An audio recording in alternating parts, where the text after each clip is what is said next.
Hello friend, मैं आनंद राज। आप सबों के बीच देखिए, आज हम बहुत इंपॉर्टेंट क्वेश्चन ले आए हैं बीएड फर्स्ट ईयर का। देखिए, आपका कोई भी यूनिवर्सिटी हो, समझे, उसमें देखिए कोर्स 3 आपका लर्निंग एंड टीचिंग है। उसमें आपका जो अधिगम का सिद्धांत पढ़ना है या सीखने का सिद्धांत पढ़ना है, उसमें देखिए मुख्य रूप से आपका सिद्धांत पढ़ना है व्यवहारवादी और संज्ञानवादी, समझे। तो व्यवहारवादी सिद्धांत में आपका थॉर्नडाइक का नियम पूछता ही पूछता है, समझे, कि थॉर्नडाइक ने कौन नियम दिया है या प्रयास एवं त्रुटि का सिद्धांत कौन दिया है, तो समझे। तो इस वीडियो को आप पूरा देखिए, एकदम आपको समझ आ जाएगा। इसके बाद आपको कहूँ पढ़ने का जरूरत नहीं होगा, समझे। इसमें आपका सब चीज़ क्लियर हो जाएगा, कैसे कैसे प्रयोग हुआ था, क्या हुआ था, समझे। तो वीडियो आप पूरा देखिए, समझे। तो आइए हम स्टार्ट करते हैं। देखिए, क्वेश्चन बहुत इंपॉर्टेंट है, समझे। कोई भी यूनिवर्सिटी हो, उसमें आपका बहुत इंपॉर्टेंट क्वेश्चन है, समझे। तो आइए देखिए, पहला क्वेश्चन है आपका कि थॉर्नडाइक के प्रयास एवं त्रुटि के सिद्धांत की विवेचना कीजिए। देखिए, इस क्वेश्चन जो है आपका प्रयास एवं त्रुटि का जो सिद्धांत है थॉर्नडाइक दिया था, इस सिद्धांत का कई अन्य नाम है, समझे। एसआर थ्योरी है, ये सब है, तो बताएंगे उत्पक अनुक्रिया सिद्धांत है, ये सब है। तो ये सब आपको आगे बताएंगे कौन कौन है। तो प्रयास एवं त्रुटि फेमस, मतलब नाम चलता है आपका थॉर्नडाइक का सिद्धांत का। इसलिए क्वेश्चन भी पूछा था कि थॉर्नडाइक के प्रयास एवं त्रुटि के सिद्धांत का विवेचना करें, या क्वेश्चन आपका उद्दीपक और निक्रिया सिद्धांत रहे, या क्वेश्चन है कि थॉर्नडाइक के सिद्धांत का वर्णन करें, या क्वेश्चन आपका रहे कि एसआर थ्योरी क्या होता है, शॉर्ट में बोलते हैं। तो आप यही आंसर लिखिएगा, समझे। इंग्लिश में लिखा है discuss the trial and error theory of Thorndike. तो आइए प्रस्तावना देख लेते हैं कि प्रस्तावना में क्या लिखा हुआ है। लिखा हुआ है एडवर्ड ली थॉर्नडाइक। देखिए, जो कोस्ट में लिखा है 1874 से 1949, यानी 1874 में थॉर्नडाइक का जन्म हुआ था, और 1949 में क्या हुई थी, इनकी मृत्यु हो गई थी, समझे। तो वही लिखा है कि एडवर्ड ली थॉर्नडाइक अमेरिका के प्रसिद्ध मनोवैज्ञानिक थे। इन्होंने अपना संपूर्ण जीवन शिक्षक के रूप में बिताया। यानी कहने का मतलब क्या हुआ कि थॉर्नडाइक जो थे पेशे से क्या थे, एक टीचर थे, समझे। तो एडवर्ड ली थॉर्नडाइक अमेरिका के प्रसिद्ध मनोवैज्ञानिक थे। इन्होंने अपना संपूर्ण जीवन शिक्षक के रूप में बताया, यानी शिक्षक महाविद्यालय, यानी टीचर, मतलब जो जैसे हम लोग बीएड कर रहे थे, बीएड में जो टीचर होते हैं, वैसे ही थॉर्नडाइक ने अपना जीवन बिताया, समझे। कैलिफोर्निया में कॉलेज था। फिर लिखा है थॉर्नडाइक पहले मनोवैज्ञानिक थे जिन्होंने पशु बिल्ली पर अध्ययन किया, इसीलिए थॉर्नडाइक को पशु मनोविज्ञान का जनक कहते हैं। यानी कह रहा है कि थॉर्नडाइक पहले मनोवैज्ञानिक थे, सबसे पहले मनोवैज्ञानिक थे, क्या थे, जिन्होंने पशु यानी बिल्ली पर अध्ययन किया, इसीलिए थॉर्नडाइक को पशु मनोविज्ञान का जनक कहते हैं, समझे। मतलब जो सबसे पहले प्रयोग करता है उसी को ना कहते हैं आपको जनक। तो वही थॉर्नडाइक क्या थे, पशु पर प्रयोग किए थे मनोविज्ञान में, इसीलिए इसको क्या कहा जाता है, पशु मनोविज्ञान के जनक कहते हैं। फिर लिखा है थॉर्नडाइक को प्रथम मनोवैज्ञानिक के रूप में भी जाना जाता है। यहाँ पर शैक्षणिक छूट गया, शैक्षिक छूट गया है, यहाँ पर शैक्षिक लिख लीजिएगा।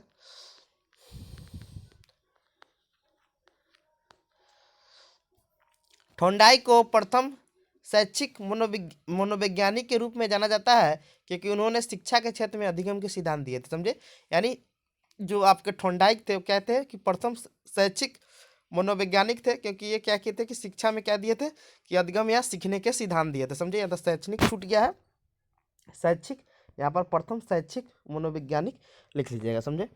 फिर लिखा है थॉर्नडाइक एक व्यवहारवादी मनोवैज्ञानिक। पूछेगा थॉर्नडाइक कैसा मनोवैज्ञानिक थे, तो व्यवहारवादी थे, समझे। तो वही कह रहा है क्योंकि व्यवहार पर मतलब बारे में बताए हुए थे। तो थॉर्नडाइक एक व्यवहारवादी मनोवैज्ञानिक थे।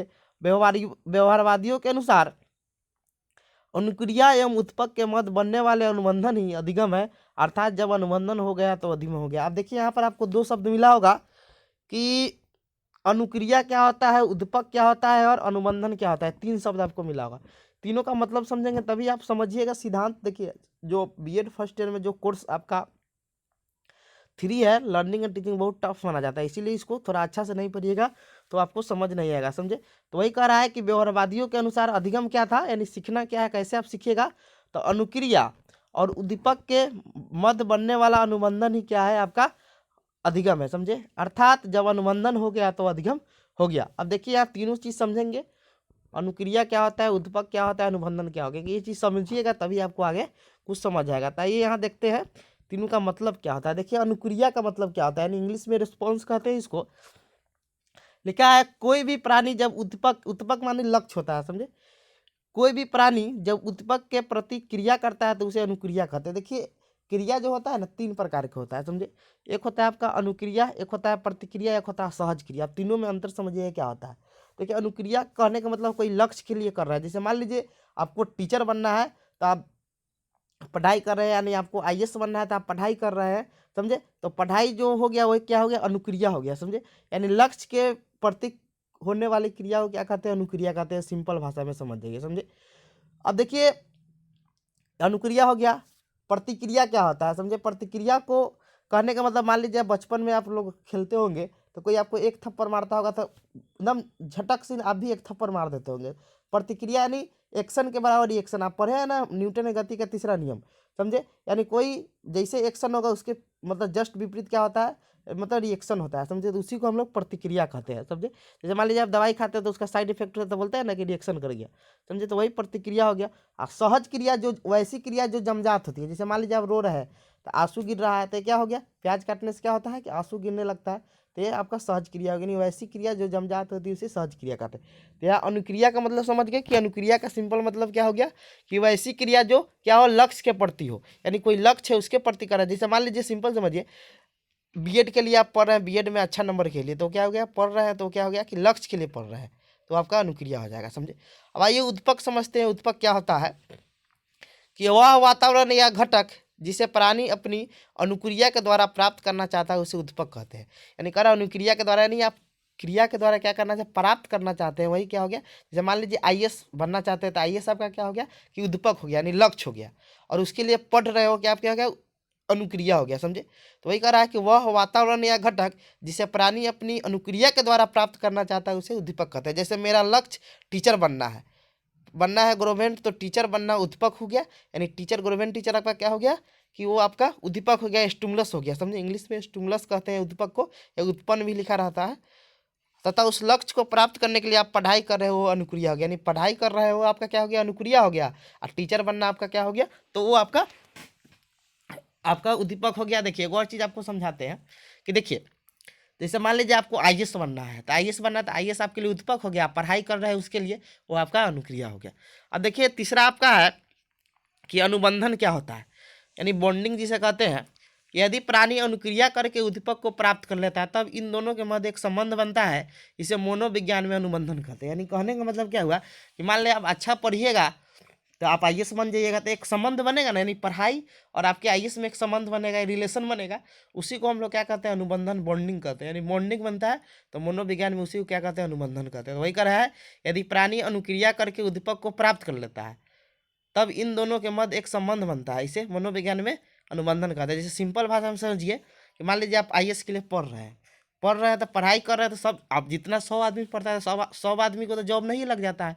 अब जो पढ़ रहा है तो उसका एक रिलेशन बनता है पढ़ाई और जो अथी के बीच में, कैसे पढ़े क्या किए, तो उसी को हम लोग अनुबंधन कहते हैं। तो वही कर लिखा हुआ है कि अनुक्रिया और उद्दीपक के बीच में जब संबंध बन जाता है उसी को अनुबंधन कहते हैं।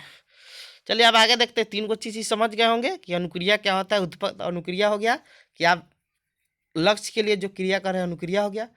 उद्दीपक को समझ लीजिए कि लक्ष्य हो गया। और अनुबंधन का मतलब क्या है कि दोनों के बीच रिलेशन हो गया। आइए अब देखते हैं थोंडाइक ने अधिगम का व्यवहारवादी सिद्धांत दिए थे जिसे निम्न नामों से जानते हैं। यानी थोंडाइक जो थे अधिगम के व्यवहारवादी सिद्धांत दिए थे जिसे निम्न नामों से जानते हैं। पहला है प्रयास एवं त्रुटि का सिद्धांत, जो सबसे फेमस नाम है, समझे। अब मान लीजिए गांव में देखिए कोई बच्चा का 5 गो नाम रहेगा, लेकिन उसमें जो एक दो एगो नाम होगा जो सबसे फेमस होगा, समझे। तो देखिए गांव में सबका छुटना बटना सब नाम रहता है, तो उसी में देखिए कोई फेमस नाम रहता है तो उसी को सब, तो वही कह रहा है कि थोंडाइक के सिद्धांत का सबसे फेमस नाम है प्रयास एवं त्रुटि का सिद्धांत, यानी ट्रायल एंड एरर थ्योरी। दूसरा है उद्दीपक अनुक्रिया सिद्धांत, समझे। यानी जो देखिए इसमें बिल्ली जो रहता है, आप थोड़ा भी हिंट दे देते हैं, तो बिल्ली रहता है तो उद्दीपक को देखकर अनुक्रिया करता है। यानी पहले उद्दीपक है तब अनुक्रिया है, उद्दीपक नहीं रहेगा तो अनुक्रिया नहीं करेगा। मान लीजिए आपको टीचर बनना ही नहीं रहता, आप काला पढ़िएगा, किसी को नहीं कुछ बनना है तो काला पढ़ेगा फ्री में। तो वही कह रहा था पहले याद रखिएगा उद्दीपक तब अनुक्रिया, मतलब आप स्किनर में उसका उल्टा होता है, वो आरएस थ्योरी होता है, ये एसआर थ्योरी है, स्टिमुलस रिस्पॉन्स थ्योरी। तो ये चीज़ ध्यान रखिएगा कि पहले उद्दीपक होता है तब अनुक्रिया होता है। यानी पहले हम वो बिल्ली जो था पहले मतलब मछली देखा तब उसमें मतलब उसको पाने की इच्छा हुई, समझे। तो वही हुआ कि उद्दीपक अनुक्रिया सिद्धांत इसे कहते हैं, स्टिमुलर रिस्पॉन्स थ्योरी, और शॉर्ट में बोलते हैं एसआर थ्योरी, जो यहाँ पर लिखा हुआ है। ये सब याद रखिएगा, ये सब बहुत फेमस चीज़ है, समझे। एसआर थ्योरी और स्टिमुलर रिस्पॉन्स थ्योरी। तीसरा आपका है थोंडाइक का संबंधवाद का सिद्धांत, यानी आपका अनुक्रिया तथा आपका उद्दीपक में संबंध बनता है, इसीलिए इसको संबंधवाद सिद्धांत कहते हैं। सीखने का बंध सिद्धांत, एक बॉन्ड बनता है, इसलिए इसको बंध सिद्धांत कहते हैं, समझे। तो इतने नामों से जानते हैं, सबसे फेमस नाम है आपका प्रयास एवं त्रुटि का सिद्धांत और उद्दीपक अनुक्रिया के सिद्धांत, समझे। लिखा हुआ है नीचे कि थोंडाइक ने 1913 ईस्वी में अपनी पुस्तक शिक्षा मनोविज्ञान एजुकेशनल साइकोलॉजी में सीखने यानी अधिगम का सिद्धांत दिए थे, समझे। पूछेगा कि अधिगम सिद्धांत थोंडाइक ने किस पुस्तक में दी थी, तो एजुकेशनल साइकोलॉजी में, समझे, यानी शिक्षा मनोविज्ञान में। अब देखिए थोंडाइक के जो सिद्धांत का क्या अर्थ था, उस अर्थ मतलब सिद्धांत का क्या अर्थ है उसको समझते हैं। लिखा है कि जब कोई प्राणी कोई कार्य सीखता है तब उसके सामने उत्पक लक्ष्य होता है, यानी कह रहा है कि मान लीजिए आप कोई कार्य सीखना है, कोई कार्य को पथी करना है, तो आपके सामने क्या होगा, एक लक्ष्य होगा, समझे। लक्ष्य या उसी को उत्पक हम लोग कहते हैं। तो वही कह रहा है कि जब कोई प्राणी कोई कार्य सीखता है तब उसके सामने उद्दीपक लक्ष्य होता है और वह प्राणी उत्पक के प्रति अनुक्रिया करता है। यानी अब मान लीजिए अब बिल्ली जो था, तो बिल्ली देख लिया क्या है कि उद्दीपक यानी मछली को देख लिया, तो वो उसको पाने के लिए क्रिया करने लगा, यानी अनुक्रिया करने लगता है। तो प्रारंभ में अपने उद्दीपक को प्राप्त करने में बहुत गलत अनुक्रिया करते हैं, यानी प्राप्त करने में अब कैसे जाना है बाहर, तो उसको गलत अनुक्रिया करता है, समझे। यानी दूसरा तरह से मान लीजिए शुरू में जो पढ़ता है देखिएगा तो गलत तरीका से भी पढ़ने लगता है, कौन चीज़ पढ़ना है उसको पता नहीं है, लेकिन धीरे धीरे वो अपनी सही अनुक्रिया करता है और अपने उद्दीपक को प्राप्त कर लेता है, अर्थात सीखने या अधिगम में प्रयास एवं त्रुटि समाहित होती है। यानी कहने का मतलब हुआ कि मान लीजिए आप पढ़िएगा तो गलती ऑटोमेटिक होगा, तो वही कह रहा है कि जो सीखने में क्या होता है, प्रयास एवं त्रुटि समाहित होती है। अब देखिए प्रयोग किए हुए थे तो क्या चीज़ पर, देखिए अब चित्र है तो नीचे बताए हुए तो चित्र बना लिए। लिखा हुआ है कि थोंडाइक ने अपना प्रयास एवं त्रुटि के सिद्धांत का प्रयोग बिल्ली पर किया था। पूछेगा किस पर किया था, तो बिल्ली पर, याद रखिएगा। तो थोंडाइक ने अपने प्रयास एवं त्रुटि के सिद्धांत का प्रयोग बिल्ली पर किया था। थोंडाइक ने एक भूखी बिल्ली को पिंजरे में बंद कर दिया और पिंजरे का दरवाजा एक खटके, खटके मतलब उस पर दबने के बाद खुल जाता था दरवाजा, समझे। खटका इंग्लिश में उसको लीवर कहते हैं, समझे। बंद कर दिया और पिंजरे का दरवाजा, देखिए एगो जो बंद दरवाजा था उसे पज्जल बॉक्स या समस्या बॉक्स कहते हैं, उसका नाम है, समझे। तो याद रखिएगा पज्जल बॉक्स या समस्या बॉक्स, जो दरवाजा में बिल्ली को बंद किया था उस पिंजरा का नाम था पज्जल बॉक्स, या हिंदी में बोलते हैं समस्या बॉक्स, समझे। तो थोंडाइक ने एक भूखी बिल्ली को पिंजरे में, पिंजरे को लिख सकते हैं पज्जल बॉक्स, समझे, पिंजरे में बंद कर दिया और पिंजरे का दरवाजा एक खटके के दबने से खुलता था। पिंजरे का बाहर एक मृत मछली यानी मरा हुआ मछली, अब यहाँ मासो कौन लिखा होगा, समझे, तो कन्फ्यूज नहीं होइएगा। मृत मछली को रख दिया, बिल्ली के लिए मृत मछली उद्दीपक था, समझे। यानी पूछेगा कि मछली क्या था, तो उद्दीपक का काम कर रहा था, समझे। बिल्ली बार बार प्रयास कर रही थी, वो आपका क्या हो गया, तो अनुक्रिया हो गया, समझे। उद्दीपक के कारण बिल्ली में अनुक्रिया प्रारंभ हो गई, समझे। यानी अब देखा बिल्ली भूखी बिल्ली थी, बाहर देखा मछली है, तो उसको प्राप्त करने के लिए उसी में प्रयास करने के लिए कैसे बाहर निकले, समझे। तो उद्दीपक के कारण बिल्ली में अनुक्रिया प्रारंभ हो गई और उसने अनेक प्रकार से बाहर निकलने का प्रयत्न किया, यानी बिल्ली जो था अनेक प्रकार से क्या किया, बाहर निकलने का प्रयत्न किया। एक बार संयोग से बिल्ली का पंजा खटके यानी लीवर पर पड़ गया और दरवाजा खुल गया, यानी संयोग से, मान लीजिए। तो इसी को ना प्रयास में त्रुटि, मतलब त्रुटि होते होते क्या हुआ, सीख लिया, समझे। थोंडाइक ने इस प्रयोग को बार बार दोहराया, समझे। यानी बार बार देखा है कि अब जल्दी कर रहा है, मान लीजिए पहले 10 प्रयास में वो चीज़ खोलता था, दूसरा का किया होगा तो 8 प्रयास होगा, तीसरा का किया होगा तो 5 प्रयास होगा। यानी मान लीजिए आप ही कोई काम करते हैं तो पहला देखिए कुछ ज़्यादा गलती होगा, वो फिर काम को दोबारा कीजिएगा थोड़ा कम गलती होगा, नहीं धीरे धीरे गलती भी खत्म हो जाता है। तो ये लिखा है थोंडाइक ने इस प्रयोग को अनेक बार दोहराया और अंत में एक समय ऐसा आ गया कि जब बिल्ली किसी प्रकार की त्रुटि न करके खटके को दबाकर पिंजरे का दरवाजा खोलने लगी।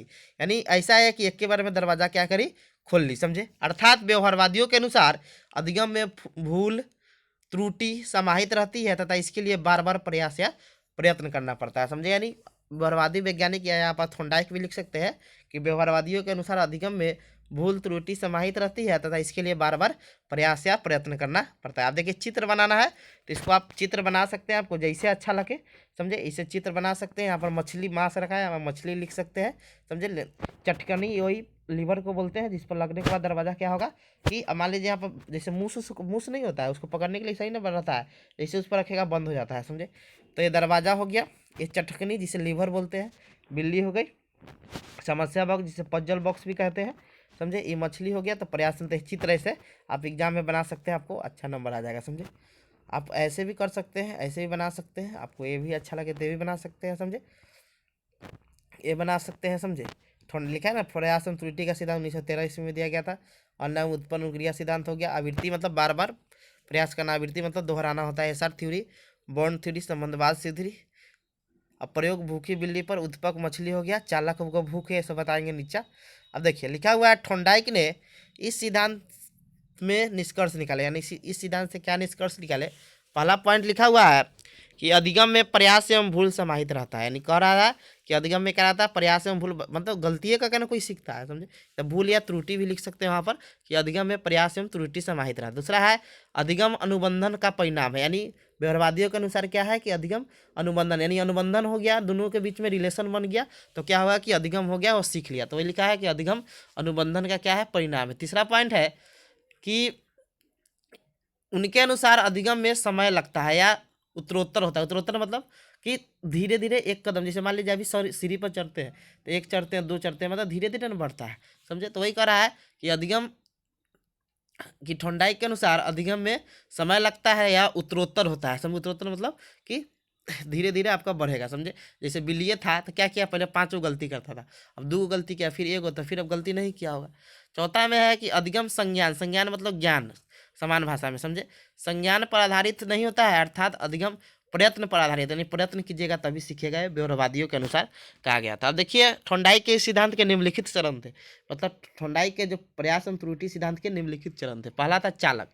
अब पूछेगा कि अधिगम थोंडाइक के सिद्धांत में चालक का काम कौन कर रहा था, तो इस सिद्धांत में चालक भूख था, यानी भूखे ने उसको दौड़ाया मछली को खाने के लिए, समझे। भूख नहीं लग रहा था, चुपचाप बैठ रहा था बिल्ली। दूसरा है लक्ष्य, तो लक्ष्य भोजन या मृत मछली था, समझे। तीसरा है अवरोध, तो लोहे का सैलाब, यानी लोहा का सैलाब नहीं रहता तो डायरेक्ट जाके, अवरोध मतलब उसका विरोध करने वाला, समझे। तो अवरोध हो गया लोहे का सैलाब है। अनियमित अनुक्रिया, पिंजरे पर जैसे ही भूखी भूखी बिल्ली को रखा गया तो वह गलत क्रिया करता है, उसे लीवर पर पंजा मारना चाहिए तो वह लोहे के सलाखे में मार रही, तो ये क्या हो गया, अनियमित अनुक्रिया हो गया। संयोजनवश सफलता, बिल्ली का पैर अचानक लीवर पर जाना, ये क्या हो गया, आप उसका संयोजनवश सफलता हो गया। ये सब चरण है आपका थोंडाइक के सिद्धांत का, प्रयास एवं त्रुटि सिद्धांत का। दृढ़ीकरण यानी मजबूती, बोल सकते बिल्ली को बार बार प्रस्तुत करने के, सॉरी प्रस्तुत नहीं होगा, प्रयत्न होगा, या इसको ठीक कर लीजिएगा। बिल्ली को बार बार प्रयत्न बार बार प्रयत्न करने के बाद वह गेट खोलना का ढंग सीख लिया, यानी मान लीजिए अब इससे सीख यह मिलता है कि आपको गलती बार बार हो रहा है, तैयो आप उस काम को लगातार कीजिए, आपको सीख जरूर मिलेगी, समझे। तो वही कह रहा है कि बिल्ली को बार बार प्रयत्न करने के बाद वह गेट खोलने का ढंग सीख ली। लिखा है थोंडाइक सिद्धांत का सच्ची मतलब इसका शिक्षा में कैसे महत्व हो सकता है। पहला पॉइंट है, यह सिद्धांत बड़े तथा मंदबुद्धि बालकों के लिए बहुत उपयोगी है, यानी मान लीजिए कोई बड़ा बच्चा है और उसका क्लास मान लीजिए 5 में होना चाहिए, 3 में, तो उसके लिए सिद्धांत क्या है कि बहुत उपयोगी है। तो वही कह रहा है यह सिद्धांत बड़े तथा मंदबुद्धि बालकों के लिए बहुत उपयोगी है। दूसरा है यह सिद्धांत करके सीखने पर बल देता है, जो कि आधुनिक समय का बहुत उपयोगी, नहीं करके सीख, जितना आप करिएगा उतना सीखिएगा। तीसरा है इस सिद्धांत से धैर्य एवं परिश्रम के गुणों का विकास होता है, यहाँ में धैर्य का विकास होगा और परिश्रम का विकास होगा। चौथा है चलना, साइकिल चलाना, गणित के प्रश्न हल करना, कलाकृतियों बनाना इत्यादि में इस सिद्धांत का विशेष महत्व है, समझे। तो ये सब याद कर सकते हैं, समझे। इतना लिख दीजिएगा, आपको बहुत अच्छा नंबर आ जाएगा, समझे। Thank you.